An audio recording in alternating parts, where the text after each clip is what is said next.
মায়ের নিথর দেহের পাশে দাঁড়িয়ে যখন অবুঝ শিশুটি ডাক দেয়, তখন আকাশ বাতাসও যেন কেঁদে ওঠে। পরিবারের উপর দোষ চাপায় দেওয়া বেসিক্যালি চোর। আমার বড় গলা, আর কি বলবো, ও চোর, ওর আবার বড় গলা, সরি, ওর হচ্ছে চোরের বাপের নাকাইনা গলা। বাচ্চাটার জন্য হলেও কেন একটু শক্ত হইতে পারলো না? এই সমস্যাটা তো খুব নতুন কোনো সমস্যা না। এই যে আমার কাছে হাহাকার দেখাচ্ছে, আবার পরক্ষণেই মায়ের নিথর কবরের সামনে দাঁড়িয়ে কান্নায় ভেঙে পড়ছে অভিনেতা আলভি ও ইকরার এই ছোট্ট শিশুটি। অবুঝ এই শিশুটি বারবার মা মা বলে ডাকতে থাকলে হৃদয় বিদারক সেই দৃশ্যে যেন আকাশ বাতাস বাড়ি হয়ে ওঠে। উপস্থিত সবার চোখে নেমে আসে অশ্রু। এদিকে ইকরা ইস্যুতে নতুন করে মুখ খুলেছেন ছোট পর্দার জনপ্রিয় অভিনেত্রী প্রভা। শিশুটির এই করুণ কান্না দেখে তিনিও নিজের অনুভূতি প্রকাশ করেছেন এবং ঘটনার বিভিন্ন দিক নিয়ে গুরুত্বপূর্ণ মন্তব্য করেছেন। ঘটনাটির বিস্তারিত জানতে দেখে নিন প্রতিবেদনের বাকি অংশটি।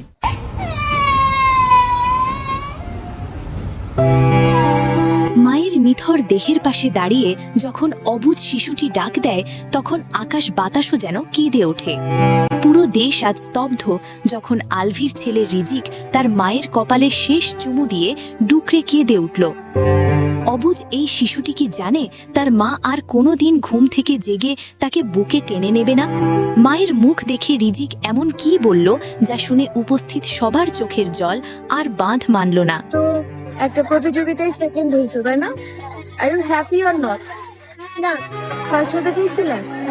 বাবা, যারা ফার্স্ট হয় না জীবনে, তারা জীবনে ঠকে যায়, আর যারা সেকেন্ড হয় তারাই জিতে যায়। যে মা ছাড়া এক মুহূর্ত চলতো না, সেই মাকে সাদা কাফনে মোড়ানো দেখে শিউরে উঠছে ছোট্ট রিজিক। পিতার প্রতারণা আর মায়ের অভিমানী প্রস্থানের মাঝে আজ সবচেয়ে বড় এতিম এই নিষ্পাপ শিশুটি। সোশ্যাল মিডিয়ায় ভাইরাল হওয়া সেই কলিজা ছিঁড়ে যাওয়া দৃশ্যের আদ্যপান্ত থাকছে আজকের ভিডিওতে। শেষ পর্যন্ত সাথে থাকুন, কারণ আজকের এই দৃশ্য আপনার বিবেককে নাড়িয়ে দেবে নতুন করে। বাচ্চাটার জন্য হলেও কেন একটু শক্ত হইতে পারলো না? এই সমস্যাটা তো খুব নতুন কোনো সমস্যা না। এই যে আমার কাছে হাহাকার দেখাচ্ছে, আবার পরক্ষণেই উই আর দ্য পাওয়ার কাপল দেখাচ্ছে। এই যে ভালো থাকার অভিনয়টা কেন কেন এই শো অফটুকু করতে হবে? কেন এটা কিসের কম্পিটিশন ছিল? জীবন কিন্তু একবার শেষ হয়ে গেলে ওইটাই কিন্তু শেষ, এন্ড অফ হার স্টোরি। আর নাই কিন্তু কিছু। তুমি কিন্তু বউ, তোমাকে কিন্তু সে ছেড়ে যাবে না। আমি আমার নিজেকে এত সুন্দর করে আমি ওখান থেকে ওয়াক আউট করতাম এবং তারপরে আমি নিজেকে এত সুন্দর রাখতাম যে ও আমাকে দেখে আফসোস করতো যে আমি কি হারাইলাম। আচ্ছা, মানুষের জীবন কি এতটাই ঠুনকো? একটা মানুষকে এরকম অবসেসড হয়ে ভালোবাসতেই হবে কেন যে সে না থাকলে দুনিয়াতেই থাকা যাবে না? আমি তো আসলে মাতৃত্বের স্বাদ পাইনি, কিন্তু আমি শুনেছি মারা নাকি সন্তানের মুখ দেখার পরে পৃথিবীতে আর কোনো কিছুই এর থেকে আপন নাকি আর কিছু থাকে না। যে সন্তান তাকে ছেড়ে চলে গেলে, আচ্ছা এই সন্তানটা যতদিন বেঁচে থাকবে, ওর যে বেড়ে ওঠাটা, ও মা ছাড়া ও বড় হবে। ও যত ভালোবাসাই পাক না কেন, ওর মার মতো কি কেউ ভালোবাসবে? মার মতো কি কেউ ভালোবাসে? মায়ের ভালোবাসার সাথে কি কোনো অন্য কোনো ভালোবাসার কম্পেয়ার করা যায়? তাহলে বাচ্চাটার জন্য হলেও কেন একটু শক্ত হইতে পারলো না? এই সমস্যাটা তো খুব নতুন কোনো সমস্যা না। এই ব্যাপারটা নিয়ে সে যে কনফার্ম, সেটা আমি জানি আরো তিন বছর আগে, 2-3 বছর আগে, যখন আমার সাথে বেশ রেগুলার একটা যোগাযোগ ছিল। তারপরে ঘন্টার পর ঘন্টা কথা শুনতাম, আফসোস শুনতাম, বুঝাইতাম। এমনও কনভারসেশন আছে, আপু থ্যাংক ইউ, কালকে তুমি তোমার কথাগুলোতে ইট রিয়েলি হেল্পস। কি বলতাম শুনো, জাহাঙ্গীরনগরে কিন্তু যেন তেন মানুষ চান্স পায় না। আমি কিন্তু জাহাঙ্গীরনগরে পরীক্ষাও দেইনি, কারণ আমি জানি আমি চান্স পাবো না। তুমি কিন্তু অনেক ট্যালেন্টেড, তুমি কি পারো না একটা ছোট্ট করে চাকরি শুরু করতে? স্বাবলম্বী হও, ব্যস্ত থাকো, তুমি সুন্দর একটা মেয়ে। তোমাকে ও যাতে তোমাকে নিয়ে ইনসিকিউর ফিল করে, তুমি এমন একটা ব্যবস্থা করে দাও। হ্যাঁ আপু রাইট, এটাই করব। আজকে আমি ঘুমের ওষুধ খায়া ঘুমায় গেলাম।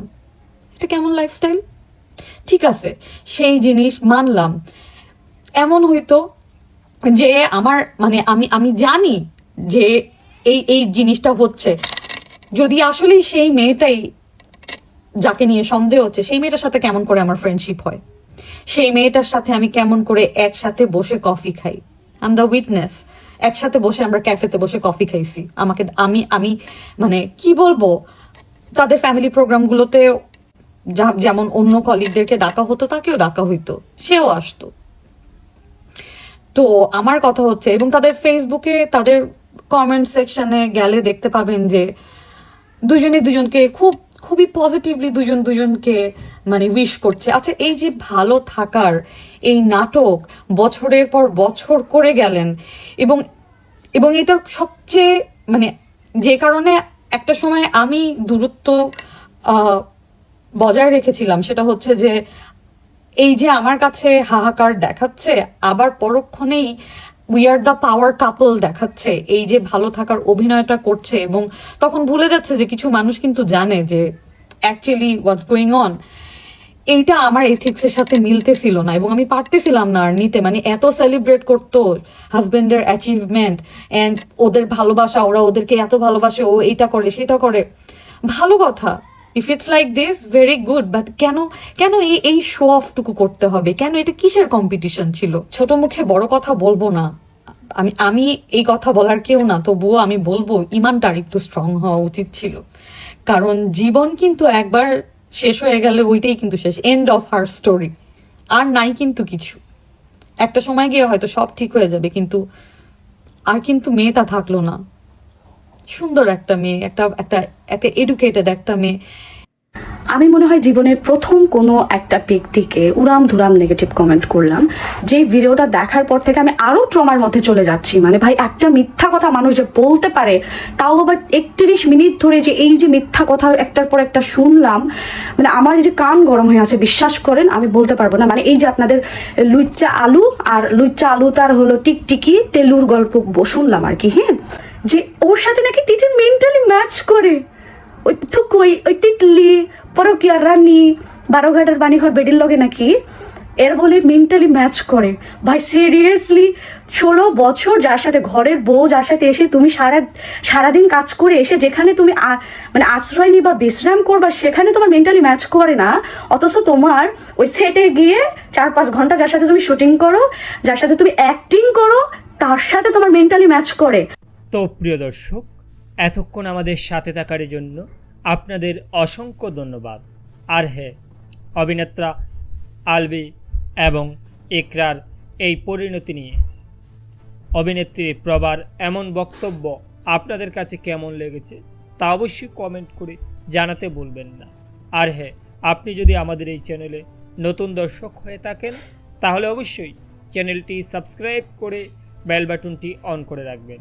আজকের মতো এখানে বিদায় নিচ্ছি, দেখা হচ্ছে পরবর্তী কোনো একটি ভিডিওতে।